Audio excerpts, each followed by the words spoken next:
예배 시간이 되었으므로 다 함께 자리에서 일어서셔서 겸손히 주님 앞에 묵상 기도 들으심으로 주일 예배를 시작하겠습니다.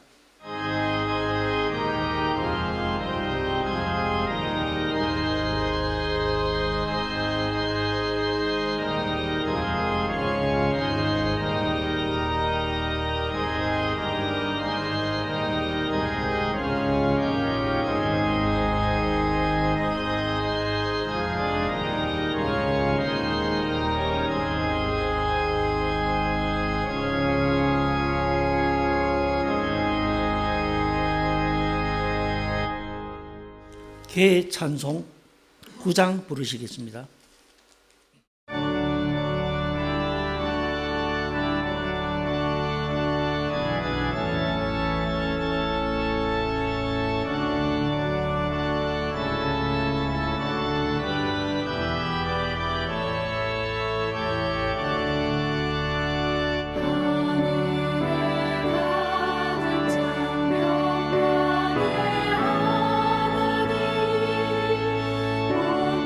하늘에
교동문 67번 교독하겠습니다.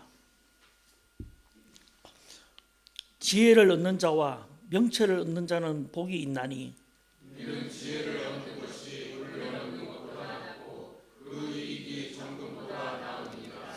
지혜는 진주보다 귀하니 내가 사모하는 모든 것으로도 이에 비교할 수 없도다.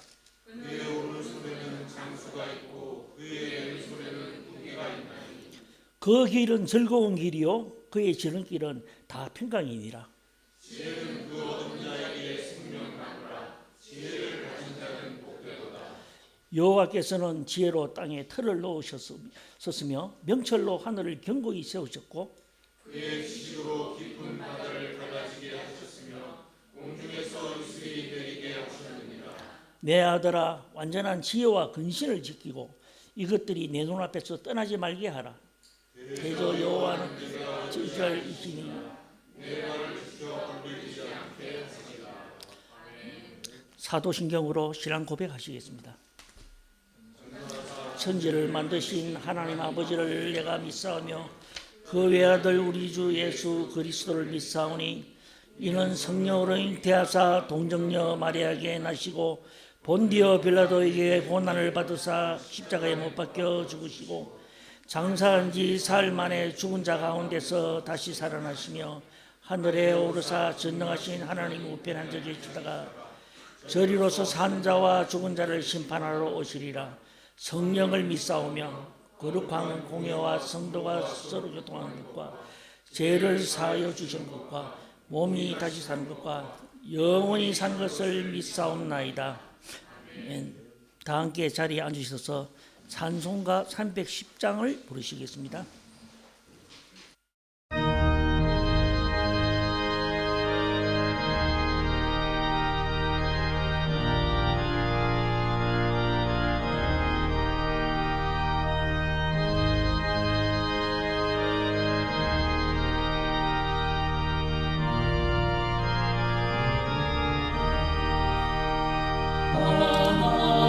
하나님의 은혜로 있음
시간 저희를 위하여 이청민 집사님 나오셔서 예배를 위하여 기도해 주시겠습니다.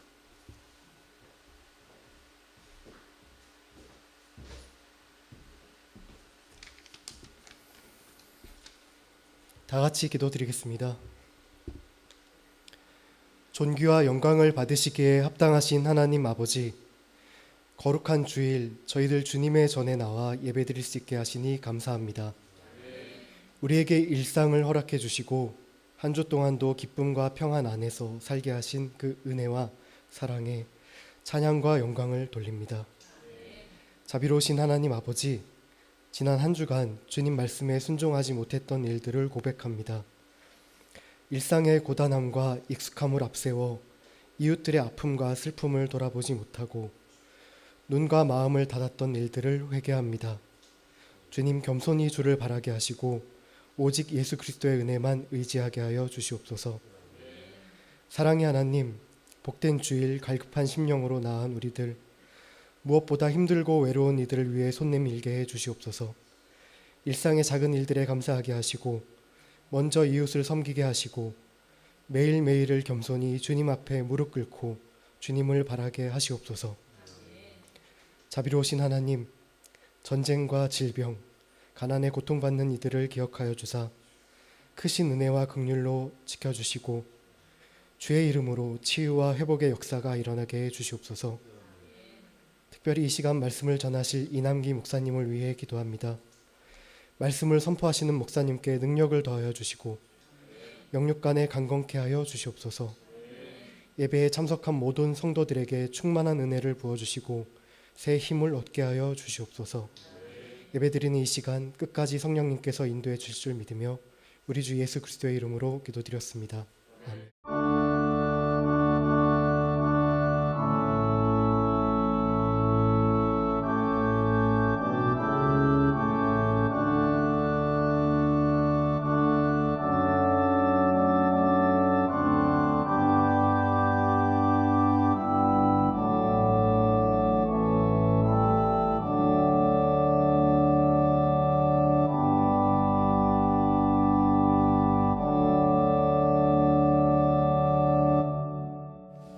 성경 봉독하겠습니다. 오늘 주실 말씀은 사도행전 21장 17절에서 26절까지 이영선 집사님 나오셔서 대표로 봉독하여 올린 후 목사님 나오셔서 하나됨을 위한 수고라는 제목으로 설교하실 때 많은 은혜 받으시기 바랍니다.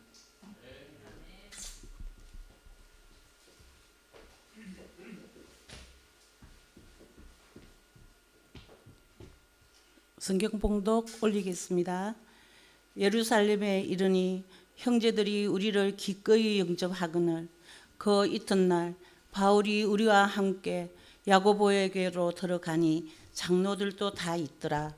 바울이 문안하고 하나님이 자기의 사역으로 말미암아 이방 가운데서 하신 일을 낱낱이 말하니 그들이 듣고 하나님께 영광을 돌리고 바울들어 이르되 형제여 그대도 보는 바에 유대인 중에 믿는 자 수만 명이 있으니 다 율법의 열성을 가진 자라.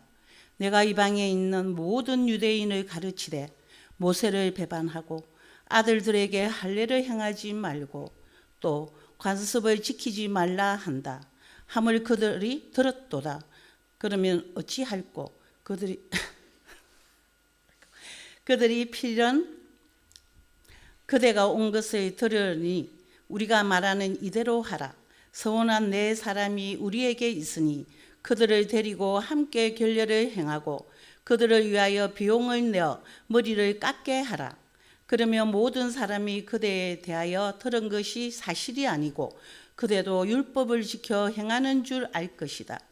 주를 믿는 이방인에게는 우리가 우상의 제물과 피와 목매어 죽인 것과 음행을 피한 것을 결의하고 편지하였느니라 하니 바울이 이 사람들을 데리고 이튿날 그들과 함께 결례를 행하고 성전에 들어가서 각 사람을 위하여 제사 드릴 때까지의 결례 기간이 만기된 것을 신고하니라. 아멘.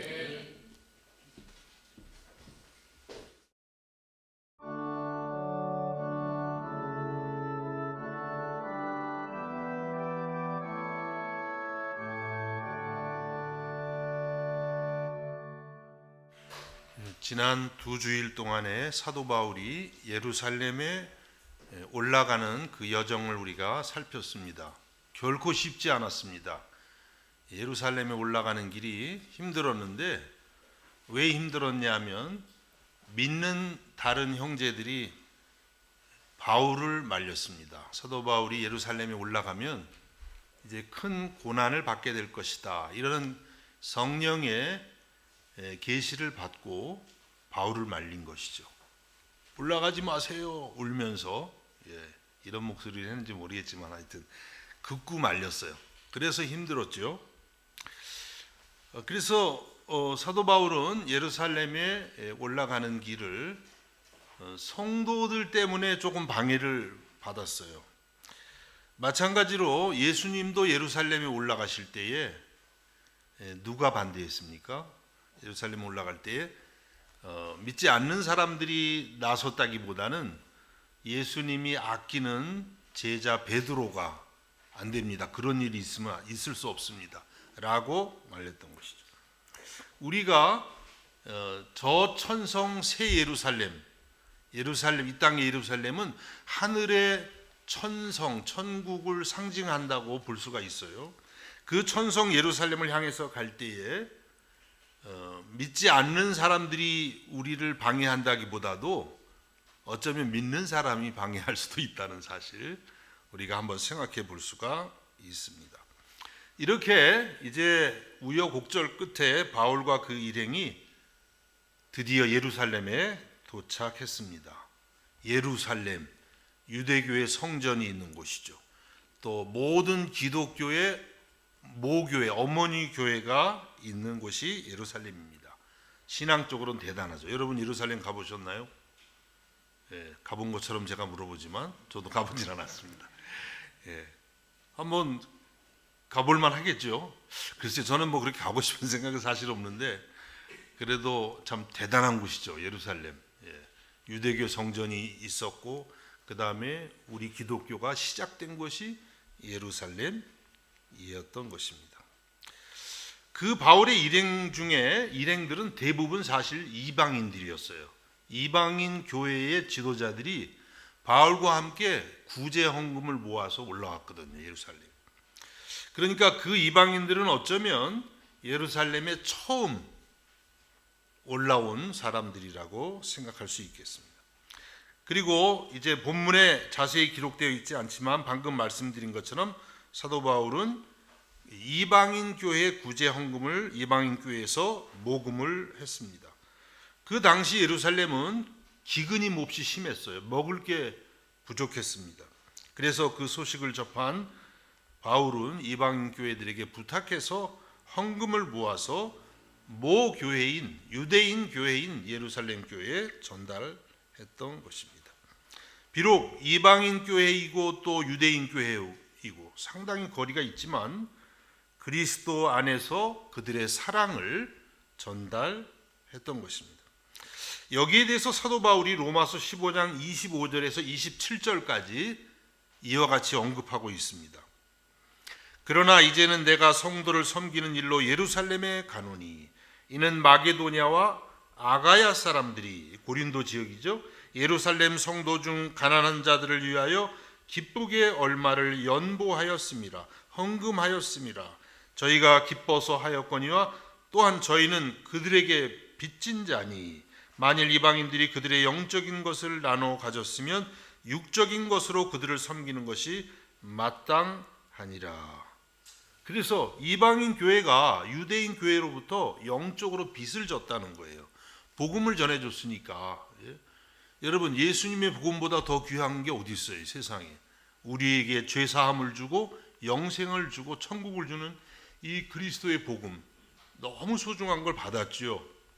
그래서 이제는 예루살렘 교회가 기근으로 인해서 물질적으로 어려우니까 이제 역으로 이방인 교회가 물질로 예루살렘 교회의 그 은혜를 보답하는 것이 마땅하다, 이렇게 말씀을 하고 있습니다. 너무 아름답죠. 이방인 교회는 유대인 교회로부터 영적으로 도움을 받고 이방인 교회는 또 유대인 교회에 물질적으로 도움을 주는 그런 역사가 있었던 것입니다. 여러분, 우리가 성도가 된다는 것은 많은 의미가 있겠지만 그 중에서도 정말 제일 중요한 의미를 찾는다면 감사를 자주 하는 것입니다. 감사하는 게 성도가 되는 거예요. 이 기독교 문화권 말고 다른 이런 문화권에 가면은 감사가 좀 없더라고요. 전에 제가 교도소를 한 10년간 다녔다고 말씀드렸잖아요. 거기 가면 이제 기독교권에서 오는 사람은 거의 없어요. 100명 중에 1명이 될까? 근데 그분들이 거기 들어오면 얼마나 불평이 많을지 몰라요. 정말 방에 이렇게 조그만 방에 갇혀요. 그분들이 나오면 주로 그분들도 난민인데 작은 방에 이제 저하고 오스트리아 목사님하고 그 나온 사람들이 이렇게 방문을 딱 걸어 잠깁니다. 얼마나 불평이 많은지 몰라요. 왜 우리는 일주일에 한 번밖에 샤워를 못 하느냐? 독일에서는 더 했던 것 같은데 뭐 밥이 왜 이러냐? 막 불평이 많아요. 그럼 제가 견딜 수가 없어요. 내가 오스트리아 사람도 아닌데 나한테 하는 것 같아가지고 그럼 제가 막 뭐라고 하죠. 그래도 여러분 여기 있으니까 이 정도지. 한국에 있었으면 큰일 날걸요. 내가 좀 맞았을걸요. 근데 뭐 한국도 있지만 안 그렇지만 그러면서 그래가지고 감사를 땡큐를 배우라고 감사를 배우라고 막 억지로 시켜요. 그래서 제가 그때 항상 느끼는 게 뭐냐면 감사가 없어도 너무 없다. 그런 생각을 해보았습니다. 여러분, 우리가 예수님을 믿는다는 것 중에 정말 이 기독교인이 된다는 것 중에 특징 중에 특징을 뽑는다면 감사하는 거예요. 범사에 감사하는 거죠. 환경이 좋을 때뿐만 아니라 좋지 않을 때도. 왜냐하면 그리스도께서 우리를 위해서 죽기까지 사랑하셨기 때문에 그것 하나로도 우리가 항상 감사할 수 있는 줄로 믿습니다. 그래서 내가 구원받았다. 이게 무슨 뜻이냐면 그리스도의 십자가의 대속의 사랑을 감사한다 이런 뜻이에요. 주님이 날 위해서 내 죄를 대신해서 십자가에 죽으셨음을 감사합니다. 이게 믿는다는 거예요. 그렇죠? 또 그뿐만 아니라 우리 성도 간에도 인간관계에서도 저도 항상 불평이 나오지만 회개하고 감사하는 훈련을 찾고 해야 됩니다. 감사하는. 그렇죠? 그런 속담이 이때 어디 있는지는 제가 모르겠는데 전에 들었는데 원수는 물의 색이고 이것도 순서가 은혜는 돌의 색이라. 이해가 되시죠? 원수는 물의 색이라. 이게 흘려보내는 거예요. 그렇죠? 자꾸 잊어버리고 은혜는 돌에 새겨서 잊어버리지 않게. 근데 우리는 보통 어떻게 살아가요? 반대로 살아가죠. 원수는 돌에 새겨 절대 안 지워져. 10년 전, 20년 전 사건까지 그냥 머리에 꽉 입력해가지고 이를 부두둑 깔면서 그런데 은혜 준 거는 그냥 한 시간만 지나면 잊어버려. 그것이 우리 인간의 저의 모습이고 우리의 모습이라고 하는 것이죠. 여러분, 우리는 원수는 예수 그리스도의 보혈로 다 날마다 지울 수 있기를 바랍니다.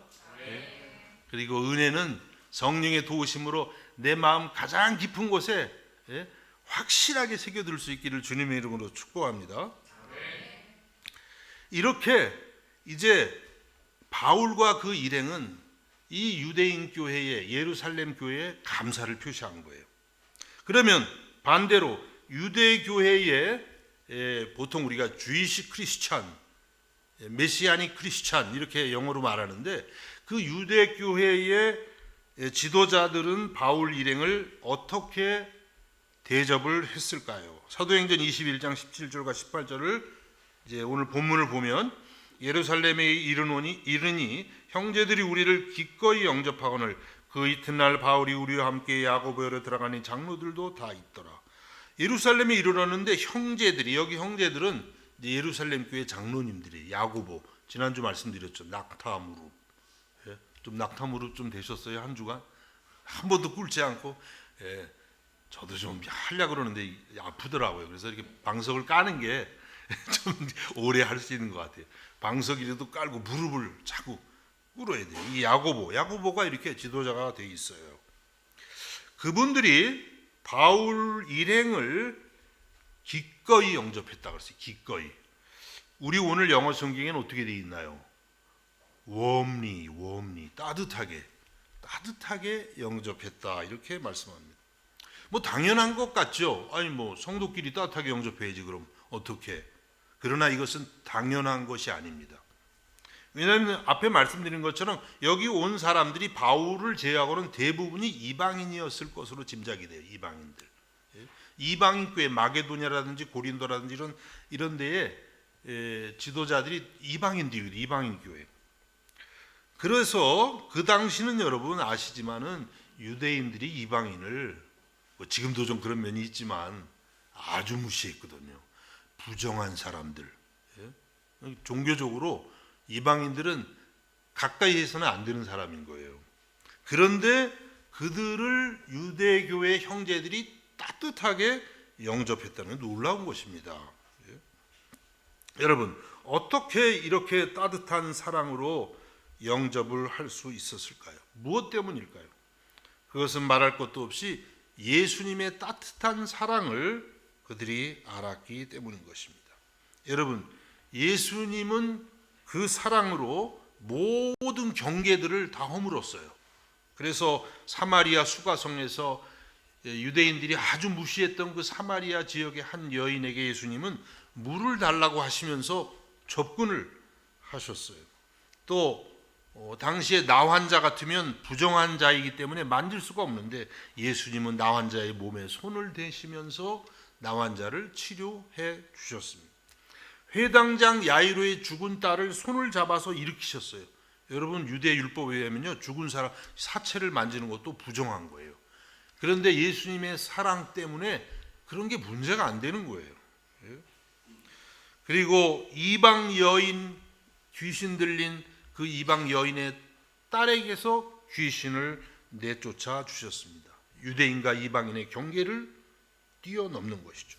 그리고 예수님은 승천하시면서 제자들에게 너희는 가서 모든 족속으로 제자를 삼으라고 말씀하셨어요. 모든 족속, 인간이 만들어 놓은 모든 경계들을 다 넘어서 복음을 전하라고 말씀하신 것입니다. 여러분, 그런데 우리는 어떻습니까? 예수님은 이렇게 다 그리스도의 사랑으로 경계를 허물라고 하시는데 우리는 경계를 만들죠. 또 예수의 이름으로도 만들고, 그렇죠? 교회끼리 경계가 있습니다. 교단끼리 또 얼마나 경계가 많은지 몰라요. 민족 간에, 지역 간에, 남녀 간에, 빈부 간에 우리는 많은 경계들을 만들고 살아갑니다. 특별히 교회가 이런 경계들을 만들게 되면요, 사실 그리스도의 사랑에 기초한 교회라고 할 수가 없어요. 그것은 폐쇄된 종교 집단에 불과한 것입니다. 여러분, 우리는 이렇게 주님처럼 그리스도의 따뜻한 사랑으로 우리 인간들이 만들어 놓은 경계들을 허물고 그리스도의 복음을 땅끝까지 전할 수 있기를 주님의 이름으로 축복합니다. 여러분, 예수님께서 여러분을 사랑하신 사랑은 어떤 사랑입니까? 로마서 5장 8절에 우리가 아직 죄인 되었을 때 그리스도께서 우리를 위하여 죽으심으로 하나님께서 우리에 대한 자기의 사랑을 확증하셨다고 했습니다. 하나님이 여러분을 사랑하실 때는요, 여러분이 교회 잘 다닐 때가 아니에요. 여러분이 뭐 훌륭해서 아주 좋은 일 할 때가 아니고 여러분이 아주 그냥 죄인 되었을 때, 진노의 자녀로서 영원히 죽을 수밖에 없을 그때에 하나님이 여러분을 사랑하신 거예요. 이러한 사랑을 맛보시기를 간절히 바랍니다. 또 로마서 5장 10절에는 곧 우리가 원수 되었을 때에 그의 아들의 죽으심으로 말미암아 하나님과 화목하게 되었다. 하나님이 여러분을 사랑하실 때는 언제냐면 하나님하고 친할 때가 아니고 원수 되었을 때. 하나님 싫어요. 나 하나님 말씀대로 살기 싫어요. 예배도 싫어요. 뭐 이렇게 하나님하고 등을 지고 사는 그런 여러분을 위해서 그분의 하나밖에 없는 아들을 주신 거예요. 여러분, 하나님과 원수 됐다는 거 인정하시나요? 원수였어요. 인정하기 싫어도 인정하셔야 돼요. 그런 여러분을 사랑하셨어요. 그러니까 그 사랑을 우리가 받았기 때문에 우리도 당연히 죄인 된 사람들을 사랑하기 위해서 애써야 되는 것이죠. 우리 힘으로는 안 되지만 그리스도의 사랑을 자꾸 경험해서 원수된 사람들도 돌에 새기지 말고 그리스도의 보혈로 날마다 씻어서 성령의 사랑으로 날마다 씻어서 그 모든 벽을 허물어 갈 수 있기를 주님의 이름으로 축복합니다. 이제 사도 바울은 이렇게 예루살렘 교회 지도자들의 환영을 받았습니다. 그리고 21장 19절에 선교 사역을 보고하고 있습니다. 21장 19절 읽어볼게요. 바울이 문안하고 하나님이 자기의 사역으로 말미암아 이방 가운데서 하신 일을 낱낱이 말하니, 이렇게 말씀했습니다. 사도 바울이 그동안에 이방인 지역에서 복음을 전한 것을 자세히 말합니다. 우리가 사도행전을 쭉 보고 있는데 뭐 그런 내용들을 이야기했겠죠. 그런데 여기서 중요한 것은 사도 바울이 뭐라고 보고를 했냐면 하나님이 하신 일을 말했다 그랬어요. 하나님이 자기의 사역으로 말미암아 이방 가운데에서 하신 일, 중간을 이렇게 딱 가로를 치면 하나님이 하신 일. 그러니까 사도 바울이 복음을 전했지만 수고했지만 근본적으로는 누가 했다는 거예요? 바울이 했다는 거예요? 하나님이 하셨다는 거예요? 하나님이 하셨다, 이렇게 말씀하고 있어요. 여러분, 이것이 사도행전의 주제예요. 사도행전에 베드로도 나오고 바울도 나오고 빌립 집사님, 스데반 집사님 많이 나오지만 그분들도 수고했죠. 너무 본받고 싶죠. 그런데 주제를 정하라면은 사실은 그들이 주인공이 아니라 하나님이 모든 것을 하셨다. 성령 하나님이 하셨다. 이게 주제가 되는 것입니다. 그래서 우리가 사도행전 1장 8절 잘 알지 않습니까? 사도행전의 요절, 키워드죠. 오직 성령이 너에게 임하시면 너희가 권능을 받고 예루살렘과 온 유대와 사마리아와 땅끝까지 이르러 내 증인이 되리라 하시니라. 성령이 임하시면 성령님이 하신다, 이런 뜻이에요. 성령님. 그 제자들이 처음에는 전도 못했어요. 겁쟁이들이었어요. 그런데 사도행전 2장에 보면 오순절 마가의 다락방에서 뜨겁게 성령을 기다리고 기도할 때에 오순절에 성령이 임해서 성령으로 충만을 받게 되니까 이 겁쟁이들이 그냥 나가서 막 예수님의 복음, 예수께서 죽으셨다가 다시 사셨습니다, 담대하게 전하게 된 것이죠. 그래서 이 사도행전은 성령행전이다, 이렇게도 말합니다. 성령행전. 사도들이 했지만 그러나 그것을 주관하신 분은 성령이 하셨다. 성령행전, 이렇게도 말하고 있는 것입니다. 여러분, 우리들도 성령으로 충만함을 받아서 날마다 성령행전을 써갈 수 있기를 주님의 이름으로 축복합니다. 여러분, 그래서 바울은 이렇게 성령의 체험을 갖고 하나님의 은혜를 받아서 복음을 전했기 때문에 이렇게 말한 거예요. 하나님이 하셨습니다. 우리는 단지 하나님의 도구였을 뿐입니다. 여러분, 이것이 우리 신앙인의 아주 기본적인 자세입니다. 우리는 어떤 일을 성취하고 나면 내가 한 일에 도취되기 쉽죠. 자아도취, 자뻑. 제가 좀 자뻑이 심해요.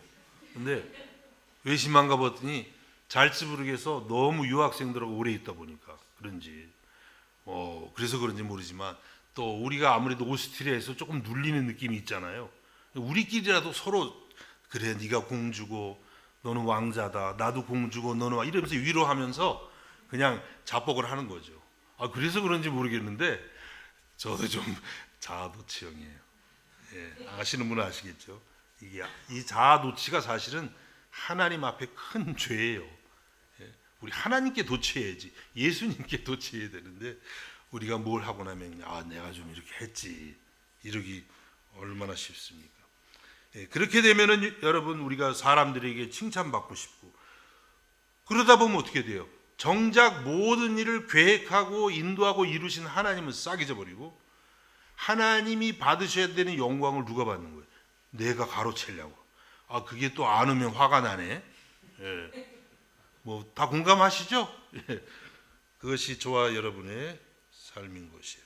여러분, 우리 성도의 삶의 최고의 목적은 하나님을 영화롭게 하는 거예요. 내가 영화롭게 되는 게 아니에요. 나는 망가지는 거예요. 그런 말 아세요? 목사님 별말 다 하네. 우리는 망가지는 거고 하나님은 영화롭게 되는 거죠. 고린도전서 10장 31절 아주 잘 알려진 말씀이죠. 그런즉 너희가 먹든지 마시든지 무엇을 하든지 다 하나님의 영광을 위하여 하라. 여러분 오늘 아침 드실 때 누굴 위해서 먹었어요? 아유 배고파. 저도 막 배가 고파가지고 급히 먹었는데 하나님의 영광을 위해서, 예? 뭐 음료수 한 잔 마실 때도 하나님의 영광을 위해서 무엇을 하든지, 공부를 하든지 직장일을 하든지 사업을 하든지 결혼을 하든지, 결혼도 여러분 위해서 하는 거 아니에요. 사실은 하나님의 영광을 위해서. 교회를 섬기는 것은 말할 것도 없고, 선교하는 것도, 또 인간관계를 맺는 것도 전부가 다 하나님의 영광을 위해서 하실 수 있기를 간절히 바랍니다. 여러분 사도 바울이 이렇게 하나님이 다 하셨습니다 라고 하니까 사도행전 21장 20절을 보면 그들이 듣고 하나님께 영광을 돌리고 바울더러 이르되 형제여 그대도 보는 바에 유대인 중에 믿는 자 수만 명이 있으니 다 율법의 열성을 가진 자라. 그들이 듣고 하나님께 영광을 돌렸다 그랬어요. 그래서 하나님이 하셨습니다 그러니까 사람들이 그렇구나, 우리 하나님이 위대하시네, 할렐루야. 여기 영어 성경에 보니까 찬양했다, 높였다, 이렇게 기록을 하고 있습니다. 여러분 우리들도 우리 자랑하고 너무 자랑하고 싶죠. 예? 지금 세상 문화가 또 그렇고, 그렇죠? 그렇지만 우리가 처음에는 좀 위선적으로, 나도 위선적으로 들릴지 몰라요. 하나님이 하셨습니다. 근데 괜히 좀 껄끄름하고 그럴 수 있죠. 그래도 그렇게 말하는 거예요. 하나님이 하셨습니다. 예? 우리 수고는 우리도 했지만 사실 모든 것을 하신 분은 하나님이십니다. 그분이 계획하셨고 인도하셨고 일을 하셨습니다. 그렇게 자꾸 하다 보면요 진심이 돼요. 그리고 하나님의 도우심이 느껴집니다. 예? 이렇게 할 수 있기를 주님의 이름으로 축복합니다. 자, 이렇게 이제 사도 바울의 선교 보고가 있었는데 마지막 한 가지 이제 더 주제를 생각해 보면 문제가 발생했어요. 다 좋았어요. 지도자들이 다 환영했어요. 근데 문제는 그 지도자들이 아닌 유대의 기독교인들이 바울을 싫어했습니다. 사도행전 21장 21절과 22절을 봅니다.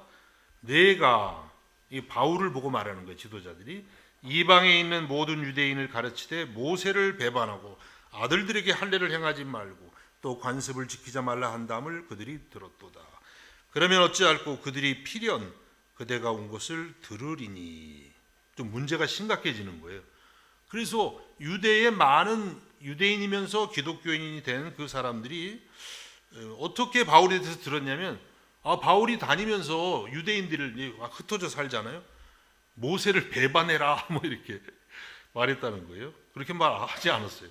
그리고 할례도 행하지 말아라. 유대인에게 중요한 관습이잖아요. 또 기타 관습을 지키지 말라. 이렇게 바울이 하고 돌아다닌다. 그래서 반유대주의자, 유대인을 싫어하는 그런 자라는 소문을 들었습니다. 그래서 이 사람들이 마음이 상한 거예요. 예수님 믿었지만 그래도 그렇게 자기 동족을 이렇게 안 좋게 하고 다닌다는 얘기를 들으니까 마음이 상해서 지금 있습니다. 그래서 이제 결국은 바울이 예루살렘에 왔다는 게 알려질 텐데 지금처럼 빨리 알려지진 않죠. 지금 뭐 그냥 카톡으로 해서 막 알려지지만, 그렇지만 뭐 그때도 얼마 있으면 알려지겠죠. 그렇게 되면 유대 기독교인들하고 바울과 그 이방인 지도자들 사이에 큰 갈등이 일어날 수 있다는 거예요. 이것을 유대 지도자들은 걱정을 하고 있습니다. 그래서 이 지도자들이 어떤 제안을 하냐면 바울에게 사도행전 21장 23절과 24절입니다. 우리가 말하는 이대로 하라. 서원한 네 사람이 우리에게 있으니 그들을 데리고 함께 결례를 행하고 그들을 위하여 비용을 내어 머리를 깎게 하라. 그러면 모든 사람이 그대에 대하여 들은 것이 사실이 아니고 그대도 율법을 지켜 행하는 줄로 알 것이라. 유대교 지도자들이, 유대교 교회 지도자들이 사도 바울에게 화평을 위해서 한 가지를 제안해요. 지금 그들 중에 4명이 서원을 했어요. 서원했다는 게 하나님께 특별히 자기를 드리는 그런 어떤 특별한 시간을 갖는 거예요. 4명이 서원 제사를 드리게 됩니다. 그런데 바울더러 당신도 같이 이 제사를 드리고 그리고 서원 기간이 끝나면 이제 머리를 깎아요. 서원 기간 동안에는 삭도를 대지 못해요. 이 서원 제사법에 의하면. 그래서 이제 머리를 깎을 때 그 비용을 바울이 다 물라고 하는 거예요. 그러면 다른 유대인들이 보고 바울이 뭐 율법을 안 지키는 줄 알았더니 자기도 뭐 저렇게 서원하고, 예? 그리고 뭐 서원하는 다른 유대교 동포들에게도 비용까지 되는 그런 사람이었네. 율법을 잘 지키는 사람이었네. 이렇게 하지 않겠느냐, 이런 제안을 했던 것입니다. 사도 바울이 어떻게 대응을 했을까요? 뭐 좀 불쾌했겠죠. 마음에 어쩌면은, 그렇죠?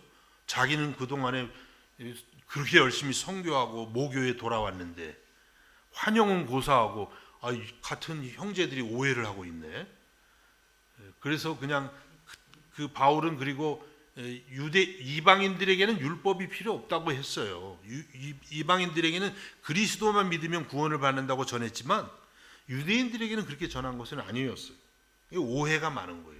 잘못된 소문을 가지고 있는 것입니다. 그래서 굉장히 기분이 불쾌할 수도 있었습니다. 그런데 바울은 거기에 대해서 아무런 불평도 하지 않고 사도행전 21장 26절에 보니까 바울이 이 사람들을 데리고 이튿날 그들과 함께 결례를 행하고 성전에 들어가서 각 사람을 위하여 제사 드릴 때까지의 결례 기간이 만기된 것을 신고하니라. 아무런 불평도 하지 않고 그대로 따라서 서원제를 같이 드렸다, 이렇게 말씀하고 있어요. 여러분 한번 입장을 바꿔서 생각해 보세요. 여러분이 바울이었다면 선교 활동 열심히 하고 모교에 딱 들어갔는데 환영고사하고 뭐 오해와 비판 낙심되겠죠. 바울은 그때도 낙심하지 않았다는 거예요. 또 여러분이 교회 위해서 열심히 수고했는데 이게 뭐 칭찬은 고사하고 비판이 돌아와, 낙심되겠죠. 사도 바울은 낙심하지 않았다는 거예요. 또 여러분에 대해서 왜곡된 소문들을 막 퍼뜨리고 다니네. 나중에 거꾸로 들으면 어떻게 되지? 화가 나가지고 한번 보자. 그렇게 하지 않았다는 거예요. 참았다는 거예요. 대단하죠? 왜 그렇게 했을까요? 왜 참고 바울은 그대로 이런 제안에 순종을 했던 것일까요? 그것은 첫 번째로는 교회의 하나됨을 위한 것이었어요. 교회의 하나됨. 오늘 설교 제목이 하나됨을 위한 수고입니다. 교회의 하나됨. 여러분, 사도 바울이 예루살렘에 온 중요한 목적이 무엇이었습니까? 이방인 교회와 유대인 교회가 하나 되는 거예요.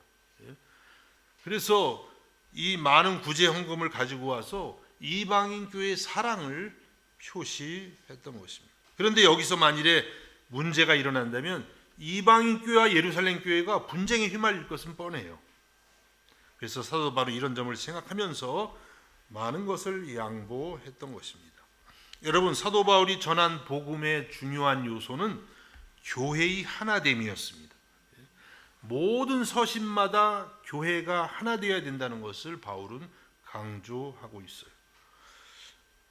갈라디아서 3장 28절에서 바울 사도가 말합니다. 너희는 유대인이나 헬라인이나 종이나 자유인이나 남자나 여자나 다 그리스도 예수 안에서 하나이니라.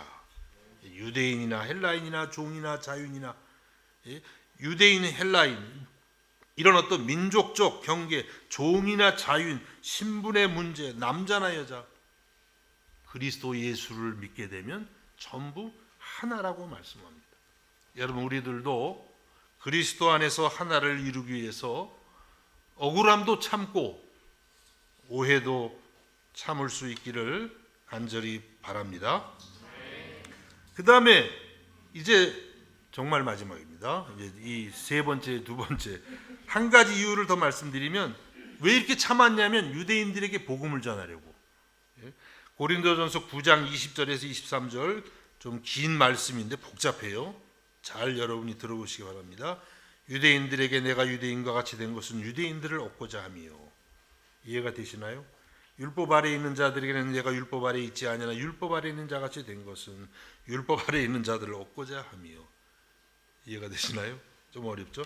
율법 없는 자에게는 내가 하나님께는 율법 없는 자가 아니요 도리어 그리스도 율법 아래 있는 자이나 율법 없는 자와 같이 된 것은 율법 없는 자들을 얻고자 함이라. 저도 이해가 안 되고 있습니다. 약한 자들에게는 내가 약한 자 같이 된 것은 약한 자들을 얻고자 하며 내가 여러 사람에게 여러 모습이 된 것은 아무쪼록 몇 사람이라도 구원하고자 하니 내가 복음을 위하여 모든 것을 행함은 복음에 참여하고자 함이라. 간략하게 정리를 하면 유대인들에게는 율법이 있는 유대인들에게는 율법을 지키는 것처럼 이렇게 나갔고 그래야 이게 서로 통하잖아요. 그들 마음이 열리잖아요. 율법이 없는 이방인들에게는 굳이 율법을 다시 줄 필요는 없잖아요. 그래서 율법이 없는 사람처럼 그리고 약한 자들에게는 또 약한 모습 약한 자에게 강하게 나가면 안 되잖아요. 약한 것처럼 강한 자에게는 강하게 나가야 되나 어떻게 되는지 모르겠네. 그래서 여러 모습이 됐어요. 왜냐하면 그렇게 해야 사람들하고 접촉이 되고 그들의 마음 문이 열려서 그리고 마음 문이 열려야 그 다음에 복음을 전하든지 말든지 할 거 아니에요. 그렇죠? 모든 일을 복음을 위해서 바울은 했다고 하는 것입니다. 마치 영화 배우 같죠. 우리 성도들은 좀 영화 배우적일 필요도 있어요. 여러 모양으로. 그때마다 좀 우리를 바꿔가지고 항상 똑같은 모습으로 나는 내 모습을 굳게 지킬 거야. 그것이 아니라 그때마다 조금씩 바꿔가면서 접근할 필요가 있는 것이죠. 전에 제가 비엔나에서 아프리카 가나 사람들 가나 공동체를 길지는 않고 몇 달 동안 한 반년 정도는 섬긴 적이 있어요. 그리고 오후에 가서 그들하고 이제 예배를 드리는데 이분들은 찬송이 시작되면 바로 춤이 나와요. 제가 춤 엄청 췄습니다 그때. 근데 제가 몇 주간은 이렇게 저는 예수 믿지만 유교적인 문화잖아요. 점잖게 선비가 그렇게 뭐 함부로 할 수 있나요?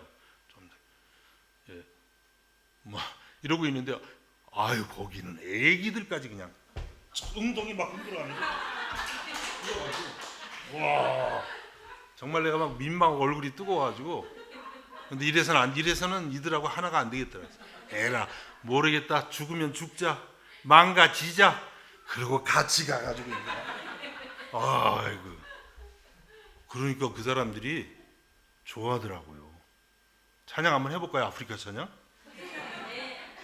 아시다 이오냐미디디야 아시다 이오냐미디디야 아시다 이오냐미디디야 미투미가 디아와야 마미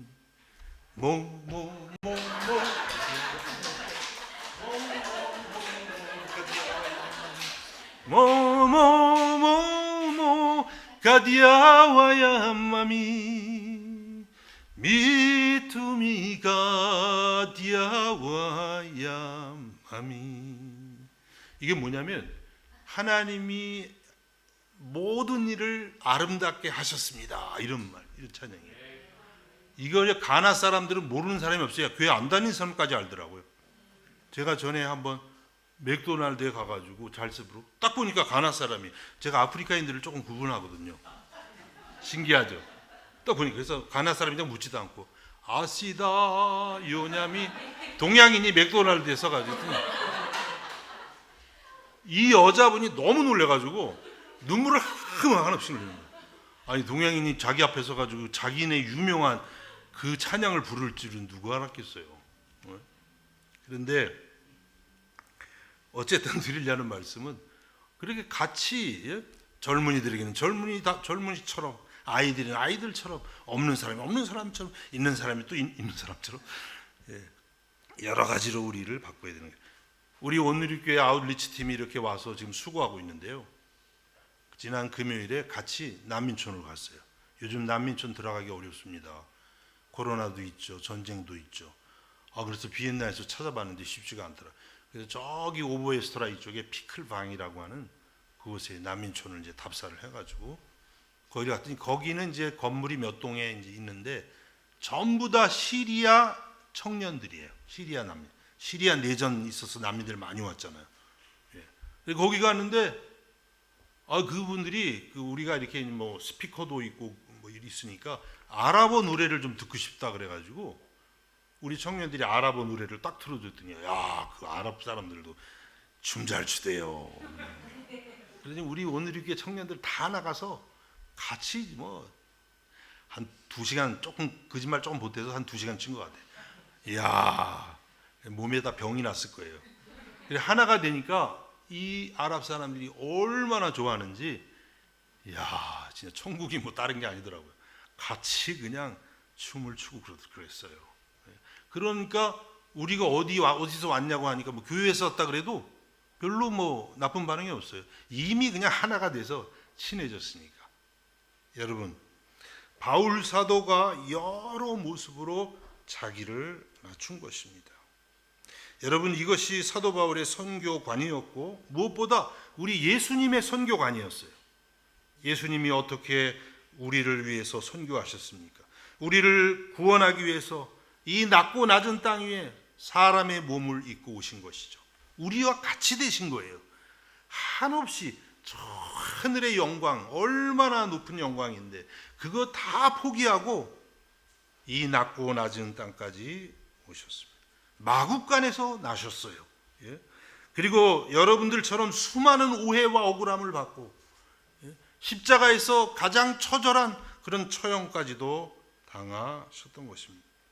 이렇게 우리와 같아지셨기 때문에 우리가 주님 앞에 나갈 수 있는 것 아닙니까? 우리가 예수님을 믿어서 영원한 생명을 얻는 것 아니겠습니까?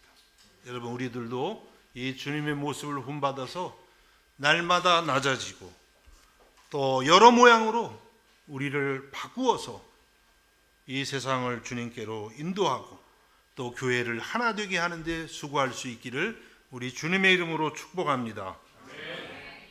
기도하겠습니다. 하나님 아버지, 은혜와 사랑을 감사드립니다. 우리에게 얼마나 놀라운 사랑을 주셨는지요. 이 사랑 때문에 오늘도 주님 앞에 나와서 주를 예배하고 날마다 복음을 위해서 그리스도의 증인이 되기 위해서 살아갑니다. 우리를 구원하실 때 주님은 우리 성도가 서로 하나 되는 것을 그토록 원하셨습니다. 오늘 바울과 그 일행들의 본을 따라서 날마다 우리 자신을 낮추고 하나님의 영광을 선포하면서 하나됨을 이루는 저희가 되게 하여 주옵소서. 예수님의 이름으로 기도하옵나이다. 아멘. 찬송가 212장을 찬양하시겠습니다.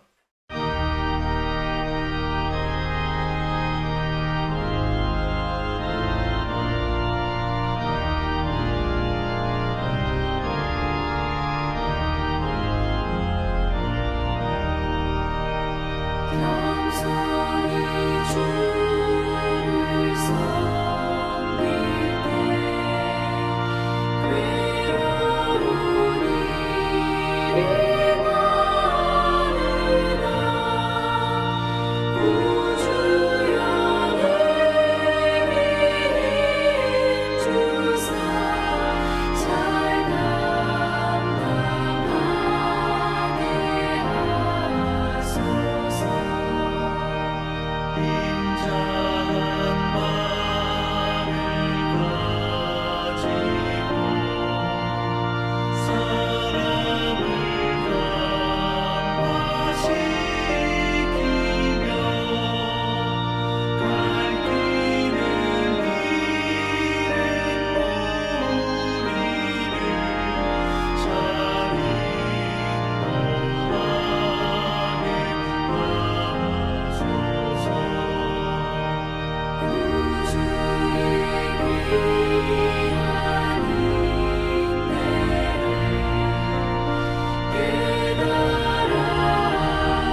하나님 아버지, 아버지의 사랑을 감사드립니다. 오늘도 영원한 하늘나라를 선물로 주신 아버지 앞에 감사하며 나왔습니다. 우리 몸과 우리 마음을, 우리 정성을 드립니다. 우리의 전부를 받아주시고 우리를 주의 나라를 위해 날마다 사용하여 주옵소서.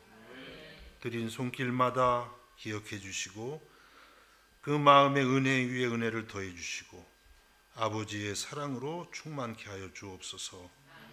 예수님의 이름으로 기도하옵나이다. 아멘. 자리에서 일어나셔서 주기도문 찬양하시겠습니다.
지금은 우리 주 예수 그리스도의 은혜와 하나님 우리 아버지의 무한하신 사랑하심과 성령의 감화와 감동과 위로하심과 충만케 하시는 역사가 이 시간 아버지 앞에 나와 예배하는 사랑하는 성도들 머리 위에 저들의 가정과 학업과 생업 가운데에 이제로부터 영원까지 함께 하시기를 간절히 축원하옵나이다.